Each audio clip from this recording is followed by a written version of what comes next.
మీకుండే ఎటువంటి గ్రహ బాధలైనా గృహ బాధలైనా శాశ్వత పరిష్కారం కోసం సంప్రదించండి శ్రీనివాస జ్యోతిషాలయ. సార్ నమస్తే.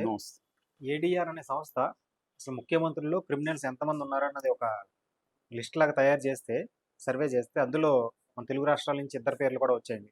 రేవంత్ రెడ్డి అలాగే చంద్రబాబు నాయుడు గారు ఇద్దరు పేర్లు కూడా వచ్చాయి. ఒకళ్ళు 1 అయితే ఒకళ్ళు 3 నెంబర్లో వచ్చాయి. అసలు ముఖ్యమంత్రులు ఇలా ఈ క్రిమినల్ లిస్ట్లో ఉండడం ఎలా అర్థం చేసుకోవాలి? అలాగే పార్లమెంట్లో కూడా కొత్తగా చట్టం తేబోతుందని కూడా మనం మోదీ గారు కూడా చెప్పడం జరిగింది. దీన్ని ఎలా చూడాలి సార్? మొన్ననే పార్లమెంట్లో కొత్త బిల్లుని చర్చకు పెట్టారు. అదేంటంటే క్రిమినల్ నేత బిల్ అని పిలుస్తారు దాన్ని. సో క్రిమినల్ నేత బిల్ అంటే అర్థం ఏంటంటే, ఈ చట్టం ప్రకారం ఎవరైనా ముఖ్యమంత్రులు కానీ, రాష్ట్ర మంత్రులు కానీ, కేంద్ర మంత్రులు కానీ, ప్రధానమంత్రి కానీ ఎవరి మీదైనా కేసు పెట్టి నేరం ఆరోపించబడి వాళ్ళు 30 రోజులు వరుసగా 30 రోజులు జైల్లో ఉంటే ఆటోమేటిక్గా 31వ రోజు పదవి కోల్పోతారు. ఆ తర్వాత మళ్ళీ వచ్చినాక పదవి వాళ్ళకి ఇస్తారు, గవర్నర్ ఇస్తారు, అక్కడైతే సెంట్రల్ అయితే రాష్ట్రపతి ఇస్తారు అనేది బిల్లు. దాన్ని వీళ్ళు వ్యతిరేకిస్తున్నారు. ఎందుకని? కావాలనే మీరే కేసులు పెట్టించి 30 రోజులు బెయిల్ రాకుండా చూసి మీరే తీసేస్తారు. తర్వాత వచ్చినాక ఇవ్వమంటే ఇవ్వరు. జార్ఖండ్లో ఏమైంది? జార్ఖండ్లో హేమంత్ సోరెన్ జైలుకి పంపించి ఆ పార్టీ ఇంకొకరిని పెడితే మీరు వాళ్ళని బెదిరించో మ్యానిపులేట్ చేసో వాడిని అతనికి యాంటీగా తిప్పించేశారు. కాబట్టి ఇలాంటివి జరగవని గ్యారంటీ ఏముంది? కాబట్టి మీరే చేయగలరు. ఇలా ఇప్పుడు ఫర్ ఎగ్జాంపుల్ ఇక్కడ చంద్రబాబును అరెస్ట్ చేయిస్తారు, 30 రోజులు పెడతారు. చంద్రబాబు లేని టైంలో జైలుకి పోయినప్పుడు పవన్ కళ్యాణ్ ముఖ్యమంత్రిని చేస్తారు. పవన్ కళ్యాణ్ తమ కంట్రోల్లో ఉంటారు. రేపొద్దున మళ్ళీ చంద్రబాబు వస్తే ముఖ్యమంత్రి పదవి ఇవ్వడు పవన్ కళ్యాణ్. ఎందుకంటే ఇవ్వడంటే గవర్నర్ ఇవ్వాలి. గవర్నర్ ఏదో కొరి పెడతాడు. ఈ లోపల ఇంకో కేసు పెట్టి మళ్ళీ ఆయన జైలుకి పంపించారని గ్యారంటీ ఉంది. ఈసారి 6 నెలలు రాకుండా చేయగలరు. ఎందుకంటే కేజ్రీవాల్ని చేయలేదా, ఆయన హేమంత్ సోరెన్ చేయలేదా, అంతకుముందు శశికళ పరిస్థితి ఏంటి? సో వాళ్ళు అనుకుంటే ఏముంది, కేసులు ఆల్రెడీ చంద్రబాబు మీద కేసులు ఉన్నాయి. ఇది చర్చ నడుస్తుంది. ఈవెన్ ప్రకాష్ రాజ్ కూడా ఇదే మాట చెప్పాడు. పవన్ కళ్యాణ్ ముఖ్యమంత్రి చేయడానికి ఈ బిల్లు తెస్తున్నారని కూడా ఆయన సెటైరికల్ గా అన్నాడు. పేరు చెప్పలేదు కానీ విషయం అది. అట్లాగే కేంద్రంలో కూడా ఈవెన్ పార్లమెంట్ లోనే కేసీ వేణుగోపాల్ లాంటి వాళ్ళే ఇది చంద్రబాబు కోసమే తీసుకొచ్చిన బిల్లు అని కూడా అంటున్నారు. ఎందుకంటే ఇప్పుడు చంద్రబాబు, నితీష్ కుమార్ దయాదాక్షిణ్యాల మీద బీజేపీ ప్రభుత్వం ఆధారపడి రన్ అవుతుంది. వీళ్ళు ఇటేమన్నా అంటే రేపొద్దున వీళ్ళు వీక్ గా ఉంటే ఇండియా కూటమి వైపు చంద్రబాబు వెళ్ళే అవకాశం ఉంది. ఆల్రెడీ ఆయన 5 సార్లు యూటర్న్ తీసుకున్నాడు. ఎవరు? నితీష్ కుమార్. జంపింగ్ జలాన్ 5 సార్లు చేశాడు ఆయన. 6వసారి ఇంకేముంది, 5 సార్లు చేసిన వాడికి 6వసారి చేయడానికి గ్యారంటీ ఉంది. కాబట్టి ఈ బిల్లును వీళ్ళ కోసమే తెచ్చారనేది నేషనల్ మీడియా కావచ్చు, నేషనల్ లీడర్స్ కావచ్చు చెప్తున్నారు. ఈ క్రమంలో ఈ నేపథ్యంలో ఏడీఆర్ అనే సంస్థ, అసోసియేషన్ ఫర్ డెమోక్రటిక్ రిఫార్మ్స్ ఈ సంస్థ పేరు. ఈ సంస్థ ఎలక్షన్కి సంబంధించిన అనేక విషయాల్ని బయటికి తీసుకొస్తుంది. మన గవర్నెన్స్కి సంబంధించి ఇండియాలో ఎలా ఉందో అనేది అనేక సార్లు చెప్పింది. ఎలక్షన్ రిఫార్మ్స్ కావచ్చు, ఎలక్షన్లో ఎంత డబ్బులు ఖర్చు పెడుతున్నారు కావచ్చు, ఇవన్నీ కూడా ఈ సంస్థ ఎప్పటికప్పుడు బయట పెడుతూ ఉంటుంది. ఈవెన్ ఈవీఎంల మ్యానిపులేషన్ అనేది కూడా ఈ సంస్థ లీగల్ గాను కోర్టుల్లోనూ కొట్లాడుతుంటది. ప్రజల్ని అవేర్నెస్ క్రియేట్ చేయడానికి కూడా ఈ సంస్థ ట్రై చేస్తుంది. ఇప్పుడు ఈ సంస్థ నిన్న ఒక నివేదికని ప్రవేశపెట్టింది. దాని పేరు మైనేత అని చెప్తున్నారు. ఈ మైనేత నివేదికలో 2 ప్రధానమైన విషయాల్ని తీసుకొచ్చింది. ఒకటి, ఎక్కువగా క్రిమినల్ కేసులు ఉన్న ముఖ్యమంత్రులు ఎవరు, 2 రిచెస్ట్ పర్సన్ ముఖ్యమంత్రి ఎవరు, అట్లాగే ఎంపీల మీద ఎన్ని కేసులు ఉన్నాయి, ఈ విషయాల్ని ఈ సంస్థ బయటపెట్టింది. ఆశ్చర్యకరంగా ఇందులో ఈ లిస్టులో మొత్తం వాళ్ళు 30 మంది ముఖ్యమంత్రులను తీసుకున్నారు. ఎందుకంటే మనకి రాష్ట్రాలు ప్లస్ యూనియన్ టెరిటరీస్ కలిపి 30 ఉన్నాయి. అందులో 31 ఉంటే మణిపూర్ మాత్రం కేంద్ర అంటే ప్రెసిడెంట్ రూల్లో ఉంది. అధ్యక్షుడి పరిపాలనలో మణిపూర్ ఉంది కాబట్టి దాన్ని పక్కన పెట్టారు. అది కాకుండా ఇంకొక 30 మంది కేంద్రపాలిత ప్రాంతాలు, రాష్ట్రాలు కలిపి 30 మంది ముఖ్యమంత్రుల డేటాని వీళ్ళు పరిశీలించారు. ఈ డేటా వాళ్ళు క్రియేట్ చేసింది కాదు. ఈ ముఖ్యమంత్రులే ఎలక్షన్ టైంలో అఫిడవిట్ లో సెల్ఫ్ డిక్లేర్డ్ నా మీద ఎన్ని కేసులు ఉన్నాయనేది వీళ్ళే సబ్మిట్ చేశారు ఆ డేటాని. ఇదేమో ఎవరో వీళ్ళు పోయి కలెక్ట్ చేసిన డేటా కూడా కాదు. ఓకే.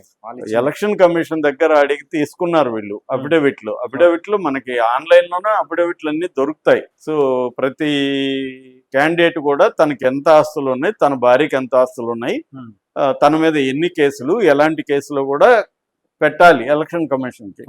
అలాగే అప్పుడు రేవంత్ రెడ్డి కూడా చెప్పాడు, నా మీద ఎన్నో కేసులు ఉన్నాయి, నాకే తెలియదు, నేను అందుకని కోర్టును అడిగి తీసుకొని పెట్టానని. అందరూ ఇదే పని చేస్తుంటారు, వాళ్ళకి ఎన్ని కేసులు ఉన్నాయో తెలియదు, ఏ కేసులు ఉన్నాయో కూడా వాళ్ళకి కూడా గుర్తుండవు. అందుకని ఆ టైంలో కోర్టుకి వీళ్ళు పిటిషన్ పెట్టుకొని, సార్ డీజీపీకి చెప్పండి నా మీద ఎన్ని కేసులు ఉన్నాయి లిస్ట్ ఇవ్వమండి అని తీసుకొని పెడతారనమాట. అలాగా పెట్టిన వాటిలో వీళ్ళు ఏం చెప్తున్నారంటే మొత్తం 30 మందిలో 12 మంది డేటా ఇచ్చారు. 12 మంది మీద సీరియస్ కేసులు ఉన్న వాళ్ళు క్రిమినల్ కేసులు ఉన్న వాళ్ళు 12 మంది తేలారు 30లో. ఈ 12 మందిలో 12 మంది అంటే అర్థమేమి, 40%. ఇందులో 33 మంది మీద సీరియస్ కేసులు ఉన్నాయి. సీరియస్ కేసులు అంటే అర్థమేమి, సీరియస్ కేసులు అంటే అర్థం ఏంటంటే అటెంప్ట్ మర్డర్ కావచ్చు, లేకపోతే కిడ్నాప్ కావచ్చు, బ్రైబరీ కావచ్చు, ఎలక్షన్ మ్యానిపులేషన్స్ కావచ్చు, ఇవి సీరియస్ కేసులు అన్నమాట. మామూలు కేసులు అంటే ఏదో లేట్ అయినా కూడా, వద్దన్నా కూడా వెళ్ళాడు, ర్యాలీ చేశాడు, ఇట్లాంటివి ఉంటాయి, అవి ఎట్లాగూ పెడుతుంటారు. అవి కాకుండా సీరియస్ కేసులు ఎన్ని మంది ఉన్నాయంటే 10 మంది మీద సీరియస్ కేసులు ఉన్నాయి. అంటే 33% ముఖ్యమంత్రుల మీద సీరియస్ కేసులు ఉన్నాయి. క్రిమినల్ కేసులు ఉన్న వాళ్ళు 40% ఉన్నారు మన ముఖ్యమంత్రులు. అంటే 30లో 12 మంది ఉన్నారు. ఈ 12 మంది నేను చదువుతాను. అందులో నెంబర్ 1 మన తెలంగాణ గర్వకారణంగా చెప్పుకునేది ఎవరంటే రేవంత్ రెడ్డి మీద ఉన్నాయి. రేవంత్ రెడ్డి మీద మొత్తం 89 క్రిమినల్ కేసులు ఉన్నాయి. అందులో 72 సీరియస్ కేసులు. అందువల్ల ఈయన నెంబర్ 1లో ఉంచారు. రెండవది ఎంకే స్టాలిన్ మీద 47 క్రిమినల్ కేసులు ఉన్నాయి, 10 సీరియస్ కేసులు.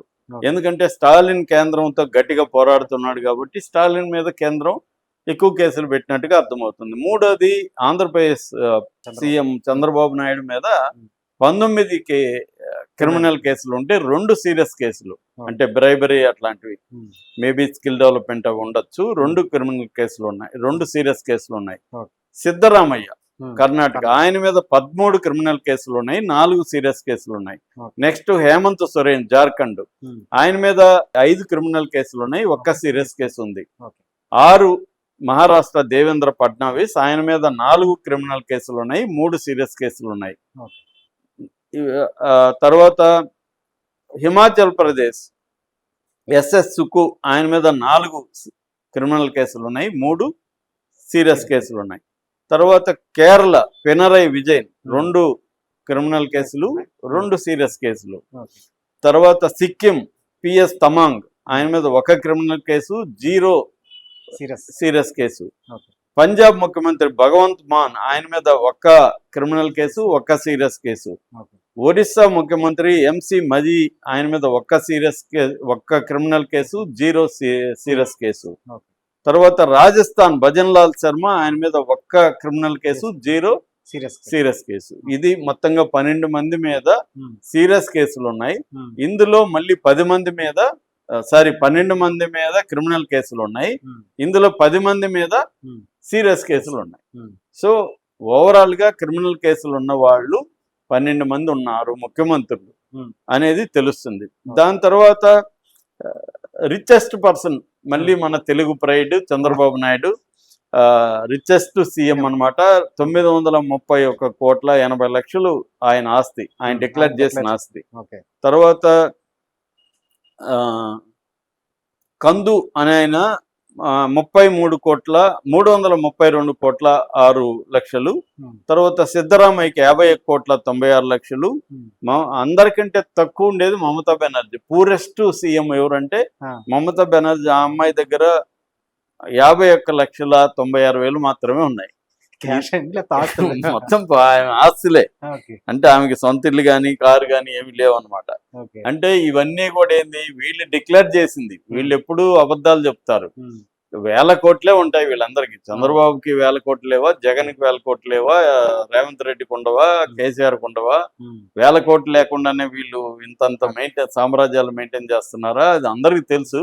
కానీ వీళ్ళు డిక్లేర్ చేసిన దాన్ని బట్టి ఇదనమాట. సో ఓవరాల్ గా యావరేజ్ లో ఒక సీఎం కి 54 కోట్లు 54,42,00,000 ఉన్నట్టు, టోటల్ గా 1,632 కోట్లు ఉన్నట్టుగా మనకి తెలిసింది. ఇందులో ఇద్దరు బిలియనీర్లు ఉన్నారు, ఈ కందు అండ్ చంద్రబాబు నాయుడు. అంటే 100 కోట్లు దాటితే బిలియనీర్ అన్నమాట. సో ఓవరాల్ గా ఈ డేటా ఎందుకు తీస్తారంటే, మనల్ని పరిపాలించే వాళ్ళు వాళ్ళ పరిస్థితి ఏంటి, వాళ్ళ క్రిమినల్ బ్యాక్గ్రౌండ్స్ ఏంటి, అంటే గుడ్ గవర్నెన్స్, క్లీన్ గవర్నెన్స్ ఇస్తారా వీళ్ళు? వీళ్ళే క్రిమినల్ కేసులు ఉంటే, వీళ్ళ మీద సీరియస్ కేసులు ఉంటే వీళ్ళు మనకి గుడ్ గవర్నెన్స్ అందిస్తారా? వీళ్ళు క్లీన్ పరిపాలన అందిస్తారా? వీళ్ళు ఎలా అన్నప్పుడు వీళ్ళ కింద వాళ్ళని వీళ్ళు కంట్రోల్ చేయగలరా? ఇప్పుడు అదే కదా చర్చ. ఆంధ్రప్రదేశ్ లో 7 మంది ఎమ్మెల్యేల మీద లోకేష్ అరిచాడని, చంద్రబాబు తీవ్ర ఆగ్రహాన్ని వ్యక్తం చేశాడని వార్తలు ఎందుకు వస్తున్నాయి అంటే, వీళ్ళ మాట వాళ్ళు వినట్లే. నీ తీవ్రాగ్రహం ఏం పని చేయదు కదా, వాళ్ళని నువ్వు పనిష్ చేసే పరిస్థితి లేదు. ఎందుకు లేదంటే మీరే క్రిమినల్ కేసులు ఉన్నాయి.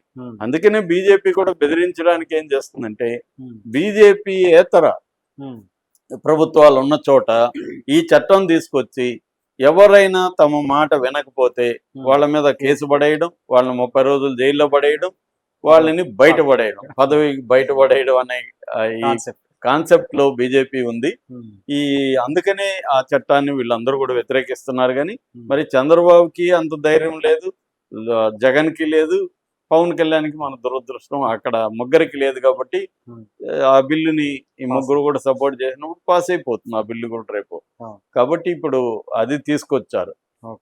సో ఆ నేపథ్యంలో ఈ డేటా అనేది వెరీ ఇంపార్టెంట్. Thank you.